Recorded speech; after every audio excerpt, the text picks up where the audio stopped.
Karibu Kasako Media. Imeripotiwa Juni tarehe 6 mwaka 2026 kuwa vikosi vya Marekani vilishambulia maeneo ya rada ya pwani ya Iran siku ya Jumamosi baada ya kudungua ndege zisizo na rubani zilizorushwa na Iran kuelekea mlango bahari wa Hormuz. Jeshi la Marekani lilisema katika ongezeko la hivi karibuni na kutatiza juhudi za kumaliza vita kati ya nchi hizo mbili. Jeshi la Marekani linaamini kwamba ndege 4 zisizo na rubani za Iran zilikuwa zikilenga trafiki ya baharini katika eneo hilo, afisa wa Marekani aliambia Reuters.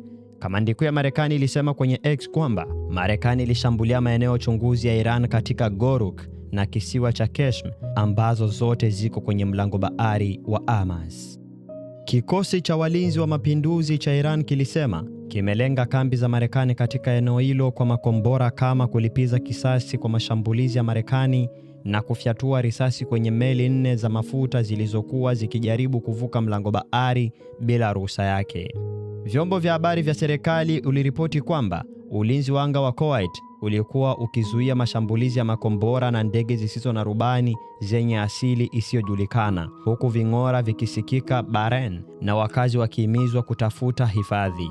Iran ilisema imeshambulia kambi za Marekani katika nchi hizo mbili kwa makombora ya balistiki, lakini jeshi la Marekani lilisema makombora 6 yalizuiliwa na la 7 halikufikia lengo lake.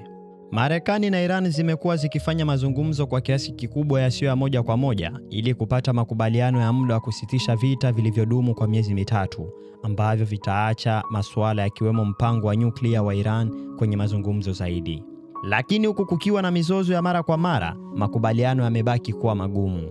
Kama sehemu ya makubaliano yoyote, Tehran inataka upatikanaji wa mabilioni ya dola katika mapato ya mafuta, kuondolewa kwa vikwazo kwa mauzo ya nje, kuondolewa kwa kizuizi cha Marekani kwenye bandari zake na kujiinua juu ya mlango bahari wa Hormuz. Iran imezuia mkondo wa bahari ambapo karibu theluthi moja ya mafuta duniani yalivuka kabla ya vita.